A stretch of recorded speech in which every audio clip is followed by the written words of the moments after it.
everybody from the Copacabana neighborhood in Rio. Hi Marianne. Good morning. Good morning, good afternoon. I'm lost for time in Rio. It is so good, you don't know where to look. So many things to look at that time doesn't matter anymore. You're in Rio, enjoy it. Today we're doing a video that we wanted to do from the beginning that we came to Rio, but unfortunately we had a lot of plans already and weather did not cooperate with us that much. So today, even though it's cloudy, we said, you know what, let's do the video, because if you come to Rio, you have to see the beaches, and we really wanted to show you guys the beaches, at least the most famous ones, but didn't get a chance until today. And we are leaving tomorrow, so we came anyway. I'm gonna turn the camera also to show you the streets and the neighborhood. This is one of the streets that actually leads to the beach. We took the metro to come here. We are staying in a neighborhood called Barra de Tijuca, and by metro it was like 20-25 minutes. Yeah, 25 minutes to get to the metro station that is almost at the end of the Copacabana beach and in the beginning of Ipanema beach. Now we're gonna go to Copacabana and show you the beach. Welcome to Copacabana, the world famous Copacabana. How do you know you are in Copacabana? From the sidewalk. The sidewalk. From the sidewalk, from everybody that is having a blast on the beach, from the beautiful street and all the buildings right by the water. This beach is world famous. Songs have been written about this beach. Many people have fallen in love on this beach, I can guarantee you that. And it is huge. As I'm gonna move a little bit because I wanted to show you how big it is. But basically, the beach starts way in the distance. I hope the sound quality is good also because it is very loud. It's one of the main streets that goes through the city. But basically the beach starts way at the end over there, goes all around. It is long, it is wide, and it's amazing. And imagine, today it's a cloudy day to the point that the Sugarloaf Mountain over there, you don't even see the tip of it. So imagine if it was sunny, and it's in the middle of the week, it's a Thursday that we are here. And there are still people here. Full of people. Yeah. Like, it doesn't matter. Like, Yeah. I think. But all the days that we passed by here, like by car, and it was always full. Always, like, always. Doesn't matter. I mean, it's Copacabana. You don't leave it. You don't just come to Rio and not visit it. And that's why I really wanted to do this video, even though it's cloudy. And Copacabana being Copacabana, it is always full of hustle and bustle. There are street vendors, as you can see, even on the sidewalk. And on the beach also, people sell drinks, people sell cheese and other snacks. There is actually a tea and a cookie that is specific, that when you're on the beach, you have to drink that. Our host, our Airbnb host, had actually left us a pack of that cookies, that it's very common that there is a tea that they sell on the beach. If we see a vendor, I will show you guys that tea also. But Copacabana, we are at post number 5 actually, over there. If you can see in the distance, there are different posts. And all of these posts or stations, there is also lifeguards that are monitoring the beach. So people that go to the water, they are safe. And police too. Oh yes, a lot of police also, a lot of police and security. And we wanted to come here even though it's almost at the end of the beach, because we want to go and visit that structure also in the distance. This is a fort, and inside, if I'm not mistaken, there are 2 restaurants or coffee shops, you would say. It's another touristic attraction that you can visit. We were there once before last week, but we didn't film. And if I remember correctly, the entrance was free, right? Only if you want to visit the museum and all the... Because that is a fort, so it's like a navy, base. A navy base. So and then there is the museum too. So if you want to go and visit like the museum, you have to pay. Otherwise, you can just go to the restaurants that are there, like by the water. Yeah. Which, to my satisfaction and happiness, we are going there. So when we go there, we will show you the view from the fort also. It's very nice. And a lot of people at the end of the beach in this part, they also sometimes, if the weather is good, they borrow for surfing surfboards and little like paddle boards and kayaks at the end of the beach. And from down there, they start going, because the current is a little bit less aggressive because of the fort. You have a little bit of like less pressure from the water than, let's say, if you go right in the middle. So this is Copacabana. Another thing that is worth mentioning is the beaches. The way it is Copacabana, then it's Ipanema, Leblon, and after that there is another neighborhood that is trendy also, Sao Conrado, no? Yeah. It's a bit trendy. After that you have to go through a few tunnels and mountains and highways, then you will get to the neighborhood where we are, Barra da Tijuca. Now, they're all nice and by the water, but in terms of being busy, Copacabana is always busy, noisy traffic. Then Ipanema is a little bit less, Leblon and Sao Conrado even less, but the most quiet and relaxed one is where we are, Barra da Tijuca, that at the end, if the weather helps and cooperates, we will show you that neighborhood too. Also of these main ones, because Yes. there is Yeah. many other beaches, like many other beaches that they are almost like empty. There is nobody that you can go and actually be the only one Yeah, yeah, on yeah. the beach. But the most popular ones in Rio that I was talking about, but yes, all around there is others that are empty, depending on the day that you so go to. many of them that I really feel for the people in Rio. Poor things. Too many beaches to choose from, no? All right, we're gonna take a stroll and go to the fort.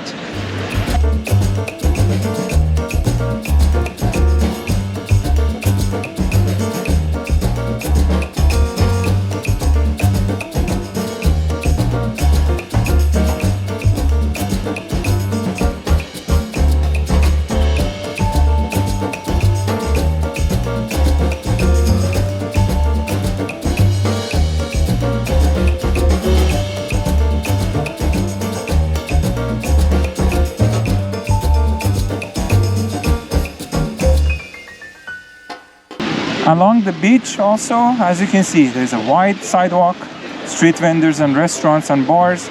You have a bike path, and if I'm not mistaken, in the weekends, I believe it's on Sundays, they close one side of the street. Also, it's worth mentioning that on the beach there's a lot of infrastructure as well. There are showers every like 50 or 100 meters.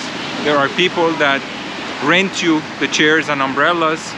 So if you just want to come here, show up and just enjoy the beach, you have that option. Everything is there for you just to enjoy. And if you want to also go around by bike along the beach or the electric scooters, you have that option too. There are stations that you can rent the equipment from, and then along the way, either on this beach or next beach, wherever you want to stop, there are other stations that you can just drop them off.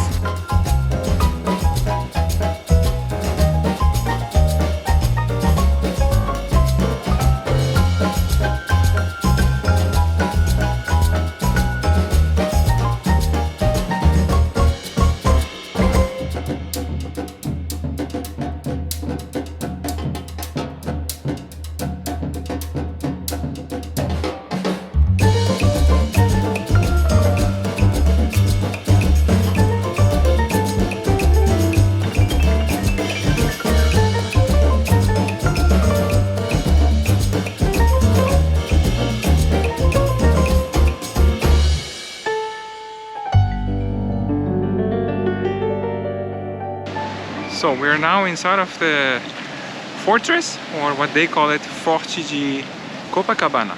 And as you can see, it's right at the end of the beach. and from here you have an amazing view of the whole beach that goes the whole way to the end over there. And as you walk in, there are, yes, 2 restaurants that you can choose from. The first one is Confiteria Colombo that we showed you in our food vlog, the main branch that they have in downtown of Rio. And there is another restaurant at the end. So since we have tried Cafe Colombo, we're gonna try again here, but this time we're gonna have a meal. At least I am going to. Just the coffee is not gonna cut it. And the view is also amazing. You're just sitting right by the water with Copacabana Beach behind you. Can't go wrong with this view. So for the main dish, we ordered the filet mignon stroganoff, and I got the typical Brazilian drink, caipirinha with lemon. Mariana ordered a drink which is a fruit cocktail with alcohol. She says it's good. Is it good? Yes. All right, so we're gonna have lunch and then continue with the rest of the tour. Lunch was done. It was 197 reais. Now we continue the tour of the fort. I was actually reading online. This fort was built in 1914, and every month around 10,000 people visit this fort. By the way, this is the second restaurant that is located here, but the first one being the Colombo was, I think, more popular because their tables were completely full. Also on the side, like this is the restaurant, but on this side there is gift shops, and inside the fort you also have the museum of the Brazilian army, and that's what you need to buy a ticket for. The entrance, like what we did, just coming in to go to the restaurant and visit the fort, there is no entrance fee, there is no ticket, it's free. But if you want to visit the museum, or if there is any exhibition happening at the time that you come, then for that you have to buy a ticket.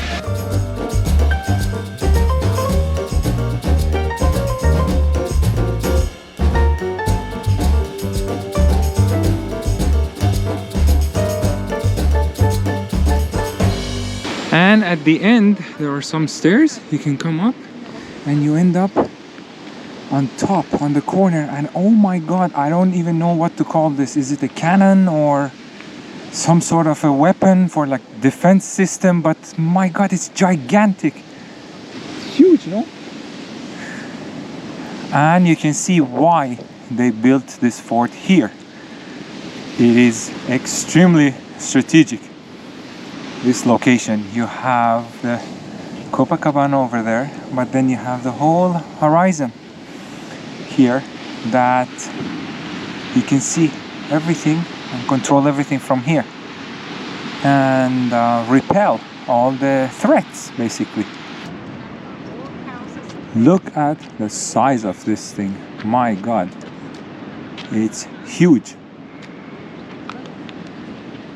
And there is another one on the corner too, so there's 2 of them. The size is a bit intimidating actually. No? My god, imagine the power. Amazing. Wow. But when you get rid of the defense and army and war and all of that, besides that, it's very calm here. It's an amazing place to come and just admire the beauty of Copacabana. Yeah. Right there.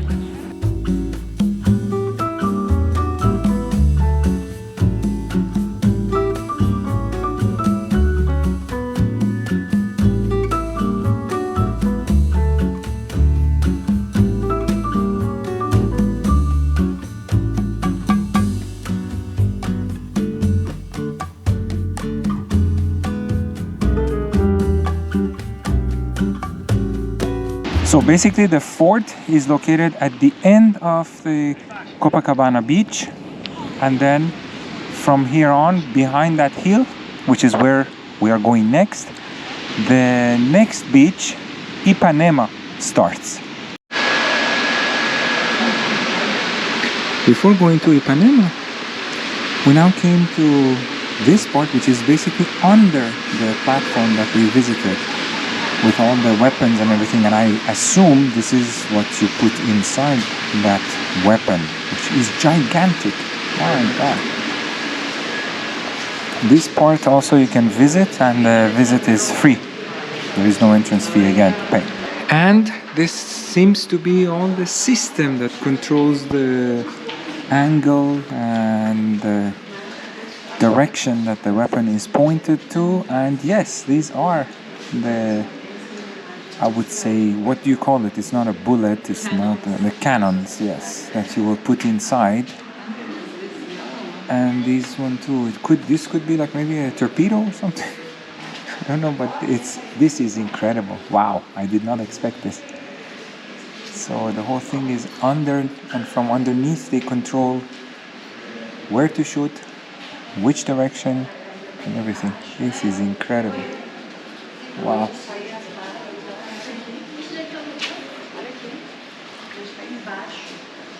And then there is one more.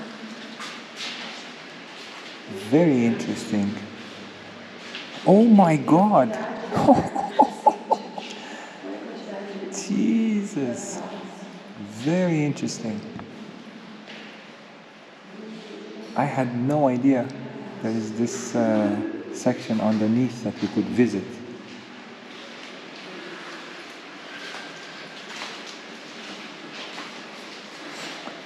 And I think these are the tools that you lift the cannons with. And more weaponry. I would think if these are the shells or the cases. Actually, if anybody knows, any of our viewers, please leave a comment, because I'm really curious now that I came here just to know. I think the ones that we see on the other room, they put them inside, if I'm not mistaken. Yeah. And this is what is used to clean the cannons inside. It's like a chimney that you have to have brushes to clean them. I think for the weapons too. Yeah, you will push everything down with these like bars, and these are most probably to clean inside the cannon. So after a few minutes of walking, as you get out of the Forte de Copacabana, you will end up in this park, which is Parque Garota de Ipanema. Basically translating to the park of the girl from Ipanema. Why? Because through this park, you will end up being at the beginning of the Ipanema beach. And one more location that we really wanted to show you right next to the beach as soon as we get there. So at the end of the park, when you get out of the park, you will find yourself on Ipanema beach. And what we really wanted to show you also, besides the beach, is this big piece of rock here, which is called Pedra do Arpoador. Why is it so important? Because every day at the time of the sunset, there is a huge number of people that sit there and they watch the sunset, which usually happens over there. But today, being very cloudy, you don't really have a very good sunset, no? And this is actually more important because it is what marks the division between Copacabana Beach and Ipanema Beach. It's Arpoador. So if you look at on the map, you're going to see perfectly that it's through this set of stones that you see the separation of the two main beaches of Rio. Yeah, and besides that, this is Ipanema Beach, which is again just like Copacabana, long, goes the whole way to the end, and wide. On a cloudy Thursday afternoon, it's like this. Imagine on a sunny weekend how packed this beach can get. Yeah, this, if you look at the pictures, or even on Google, look at the busy days here, there isn't space for one person anymore. The umbrellas, they are touching each other. Like you might have like around, I don't know, 1 million people. If it's really busy in high season, easily. Absolutely. So we are gonna just walk along the beach and go to the next one. And here too you find drinks, you find corn, and all the other kind of vendors that are here selling things. And not to mention, security also is always present, especially during the day that people are here. There is a lot of police and security on the beach. Also today the visibility is not that good, and I'm not sure about the image in our camera with GoPro, but way in the distance, at the bottom of the mountain in the distance, you also see another favela. This is Vidigal, where you find another favela, and even this one you can book a tour. We visited Hacinga, but even for this favela you can book a tour and go and visit it. Some people might visit it even alone, but we don't recommend that. We really think going with a tour guide is essential. Apparently there is also very famous restaurants there that you can go, and apparently they're very good, but I don't know specifics on that. But maybe if you are interested, you can also try restaurants there. Yeah, and if you book a tour also, I think you can ask them if they can show you the restaurants too and have a meal there too, so they might include it for like an extra fee or something, but that's another activity you can do. Once again, street vendors and also the police. And as you know, we are walking with the camera, filming, so the police is everywhere. Also on Ipanema Beach, you will find the statue of Tom Jobim. That is the person who wrote the song of Garota de Ipanema, or the girl from Ipanema. As we are walking on Ipanema, also Mariana got herself a hat. Do you like it? Yes. Very nice. Hey, you're on Ipanema, you're in Rio, why not? Another tip for the tourists that come to Brazil: if you want to make sure to know which beach you're on, look at the sidewalks.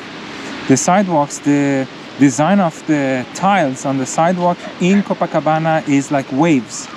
It goes like waves. But in Ipanema, it's like this.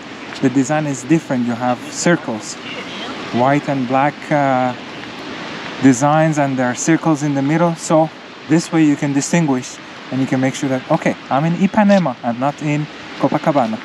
Also, we wanted to talk to you about one thing that is very important in Rio: security. I'm gonna turn the camera also, that while we are talking to you, you also see the beach, because we have to walk through Ipanema to get to the next beach called Leblon. Security. Every time we told people that we are coming to Rio, everybody panicked. Oh, but be careful. Don't do this, don't do that. Like a lot of people, even the locals, restaurants that we went, the waiters, everybody, oh, be careful because they're gonna snatch your cell phone from your hand, which is a concern that is valid. I'm not saying it's completely not true, no. In a city that has 14 to 16 million people at the, like a metropolitan Rio area, obviously any other city of this size will have the same issues with safety and security. Sorry, hold on to that, because this guy has the tea and the cookies that I talked to you guys about. This is what you buy and you have with the cookie, and the cookie can be salty or sweet. Now, going back to safety. There is a huge number of police officers everywhere, especially in touristic areas. Even in our building, all the other buildings, there is always security. There are people at the door. They check your ID before you even go in. So you have to have the basic concerns, obviously. You have to be cautious. But we took Uber, we took Metro. Yesterday was actually during rush hour. And because we were like all together, I just put my backpack in front. So as long as you respect the basic rules of safety and not go to the neighborhoods that are known for trouble and not stay outside until like 4 a.m., then you should be okay to walk around and like visit anywhere that you want to go and visit. Again, You see, there is these three bicycles. These are the elite force of the military police. They are constantly patrolling the beaches and the touristic areas. Okay. But I have to say, this is the first city that we were warned a lot.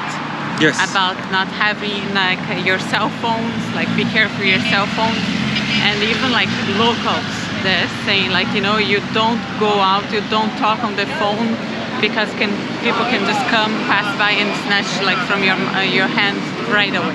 Yeah. So I have to say, from all the cities and every place, countries that we have been, this is the first one that is actually like we were warned many times. Yeah, and I think the concern is it's better to be concerned and better safe than sorry, and also prevention is very strong, so they can just avoid any potential issues, but honestly not as bad as everybody told us at all. Like everybody talks about the cell phone. Okay, a lot of people on the road are Uber drivers. So every single Uber driver with the window of the car open, they have a cell phone and they have to use the app. They have to get the GPS to go to the destination. So, I mean, even people going to work on the bus, in the metro, you see everybody with their cell phone. People would not be able to live and have a good life and go to work if there wasn't enough security for them to get to their work during the working day. So yes, you have to be careful. Don't go to areas that you're not supposed to go. Like I saw some videos before that. There was a tourist that went to the favela at night alone and ended up in a place that he wasn't supposed to be. And they started chasing him and he had to run away. So obviously that is not recommended. Besides that, look. During the day, we're walking with the camera on the beach, busy, and I should knock on wood, but nothing happens if you just pay attention. Just be careful, but don't panic. It's not like they're gonna shoot you or kill you just because they want to take a cell phone from you. Worst case, they pass by you and they just like take your cell phone from you, you know? It's like this. And after a kilometer and a half of walking on Ipanema Beach, you will find yourself in another beach called Leblon, or what Mariana is making fun of my French accent pronouncing it. How is it in Portuguese?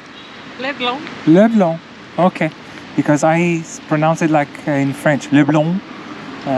It's really Leblon. Leblon. With an emphasis on N, but not really. Then anyway, I butchered the pronunciation.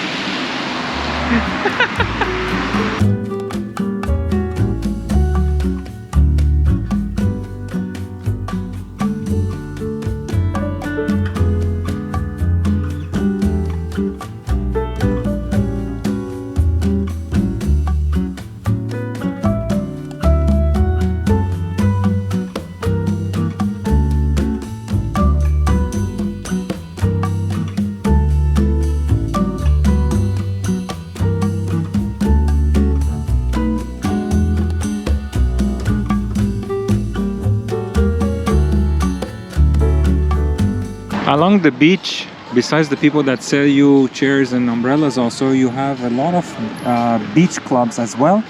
This one is called Clásico. We have the same one in our neighborhood also, Barra da Tijuca. And there are a bit nicer, you have more security, it's more exclusive. You pay for a seat or a couch and there is food and drinks and everything that they serve you while you're also on the beach. So you have this option as well. So we just took an Uber because today is cloudy and it's getting dark already. It's almost 4:30 p.m. and it's already getting dark. But we wanted to come here and show you this neighborhood as well. This one is called Sao Conrado neighborhood. It's another trendy neighborhood and the beach is very nice. And it's on the edge of the highway that you have to take to go to where we are staying. Basically, to go to Barra de Tijuca, you have to go through those 2 tunnels. Then there is another bridge in the back of this mountain. Then you get to that area that is called Barra de Tijuca, which is our neighborhood. But unfortunately, with the weather getting a bit too cloudy, I'm afraid it's gonna start even raining, as you can see, even the mountain, and it's getting more and more hazy. So we just wanted to come here quickly, show you this beach as well. That is the landing area for the paragliding. If you want to, like, they come from the top there and then they land there. Today, unfortunately, is not a good day to see them, but other times that we passed by here, we saw them like flying, and then they arrived just there. Yeah, And that's after, another if you wanna activity show- too, no? Yeah, That you they can could do. It's on top of this mountain, or Yeah. yeah, somehow I don't know how you go up there and then you do the paragliding on the beach, on the sea, and then it lands here and on this side. There is there. And this is where you can actually rent the equipment, or you actually pay for the service to do the paragliding. Since they land right there, they also have a kiosk here, and now they are actually folding their equipments away, I think, for the day they're done. Even across the street there is a square here, and over there there is another stand that I think you can book the activity with them to come and do it. This beach, as you can see, as I mentioned, Copacabana is the busiest, then Ipanema, then Leblon, and then you come here, it's like this. And if you go to our neighborhood, Barra de Tijuca, there is almost nobody on the beach, right? It's the least crowded beach. So we were lucky to get an Uber very quickly and get to our neighborhood before it gets too dark. We are in Barra de Tijuca, and as I told you that the beach will be empty. Okay, it's later in the afternoon too, but look, there is almost nobody on the beach. Another difference between Barra de Tijuca and the other beaches that we visited is almost all of these buildings across the street, they are residential buildings, and here and there, like that one, there are hotels. This one is a Novotel hotel, but like you don't see a lot of like office buildings or commercial buildings. There are restaurants, residential buildings, and hotels here in Barra de Tijuca. So since it is a few tunnels and a few bridges away from the hustle and bustle of the other beaches like Ipanema, Copacabana, it's more relaxed. The problem is it will take you a while to get to, like, let's say downtown or the other beaches. But if you want to be in an area that is less crowded, this is it. It's also very safe. Yeah, very, very safe. Yeah, like every night almost we walked our dog at 10 p.m. for his last walk of the day. Nothing happened. One night we even walked at 10 p.m. for like a couple of blocks to go to the pharmacy, and nothing happened. So everything is good. And as you can see, police also is always present, even here. So nothing to worry about. The sidewalk also is different. As you can see, the design now here, it's two fish together, one going this way, the other one going the other way. I'm glad it didn't rain and it didn't get too dark too quickly, so we could come here and show you this one too. This concludes all the major beaches in Rio that we wanted to show you. We hope you enjoyed it. Thanks for watching. We'll see you in the next one. Bye.